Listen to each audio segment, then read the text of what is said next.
I wanted to read you a quote from 2013 that you said. It's really poignant and I think it deserves to be read out in full, so just bear with me. I've lost my mind on this game, like Vincent van Gogh, dedicated his life to his art and he lost his mind in the process. That's happened to me, but fuck it. When that gold belt is around my waist and my mother has a big mansion, my girlfriend has a car for every day of the week, and my kids' kids get everything they ever wanted, then it will pay. Then I'll be happy I lost my mind. Before me, there was no Irish man that had succeeded in the UFC. There was no one. I could not look to my mother and father and say, look at this Irish man, look at his successful fighting career, because there was no one before me. So I was the first one. I had to convince them what I was going to do. Well, I was no different growing up. I was always into football. You know what I mean? Growing up where I'm from, there's two things you were known for. You were either good at playing football or you could fight. And I was no different. Fighting was always something I was interested in. Football was what I wanted to do. Football was my first dreams. I always dreamt of playing. I always used to go out on my own. I was like 7, 8 years old and put on my football boots and run up and down kicking the ball, dreaming of playing in front of a big stadium. But just growing up then, I realised that I needed to be able to defend myself. Certain situations, I just wanted to be able to defend myself, and it led me to combat sport and studying different ways the human body moves. And I was like nearly a mixed martial artist without even knowing I was. You know what I mean? I just basically wanted to defend myself in any scenario, and I used to go from gym to gym, trying to learn different ways.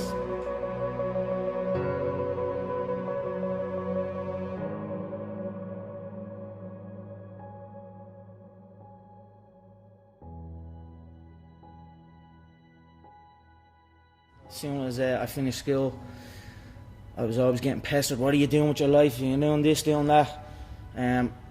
They didn't know what it was. They didn't know what MMA was. They didn't know what none of this. They didn't know I could make a career out of it. As far as they were concerned, my man and dad I'm talking about, as far as they were concerned, I was just getting into a cage and fighting with some other guy. They didn't know nothing about it. No one did, really.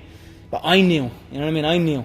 But and then I ended up getting a trade just to keep them quiet. Because I used to have a lot of fights with my dad. What trade did you get? I ended up getting a trade as a plumber. Literally up in the back arse of nowhere, up in the Wicklow Mountains. And funny enough, that site was one of the biggest sites in Europe. Kilternan. It was right at that skiing place. Huge. And now it's just abandoned. Now it's just deserted. So I used to go up there 6 o'clock, 5 o'clock in the morning. I was on that M50. I used to have to walk to the N4. About half an hour from my house, wait for some Limerick guy that I didn't even know. He'd drive on the M4 and I'd have to flag him down. Nightmare, yeah. 2 hours down on the M50, 2 hours back. Literally 14-hour days, and I was the first year, so I had to go and do everything. I had to go to the shop. I had to go and get this and get that. So I always had trouble with that, and I was like, this isn't for me. This is not for me. How long did you last? I lasted 18 months doing it. But it was tough, you know.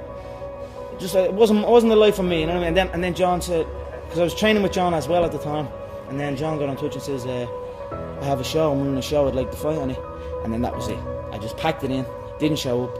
My dad used to come in and punch the head out of me and like try and drag me out of bed, and I just wouldn't go. You know what I mean? I had an uproar for a good few years with him over it, and that was it. I just packed it in, quit, and then focused on training. And I knew what was going to happen. I knew I was going to get here. They didn't. There's a lot of stressful years. You know what I mean? A lot of tough times, but I proved them wrong. I proved myself right.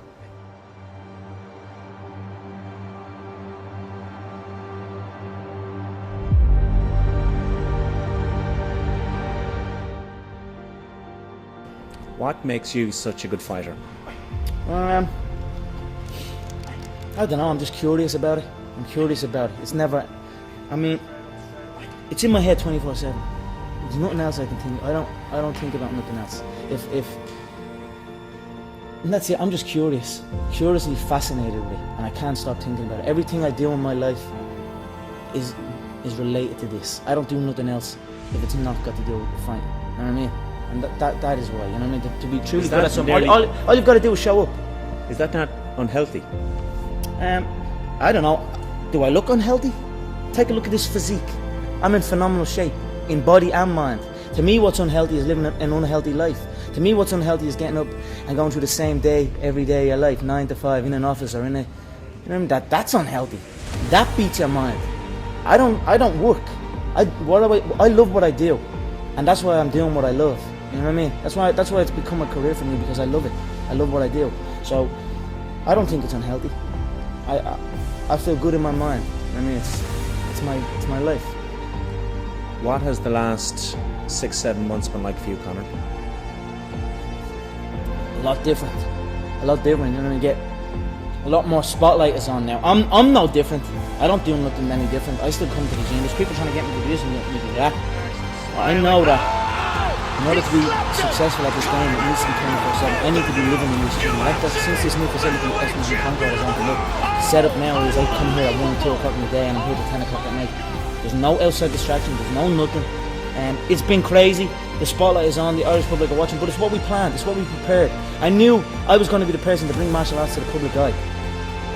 And now it's happening. You know what I mean? There's two things I've learned from these past 7 months. Number one is that hard work pays off. And number two is that dreams come true. And that's what's happening. Fighting out of Dublin, Ireland, presenting the pride of Ireland and the #3 ranked featherweight fighter in the world, the notorious Conor McGregor!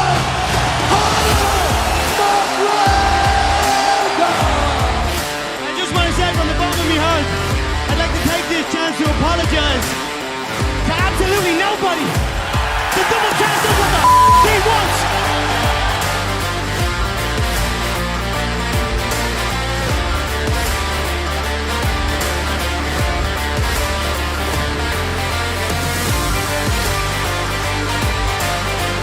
The official weight for Conor McGregor!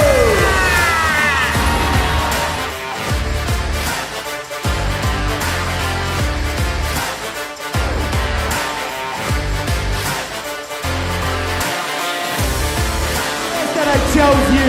You're blessed that I chose to whoop your ass neck. Oh, vamos a ver.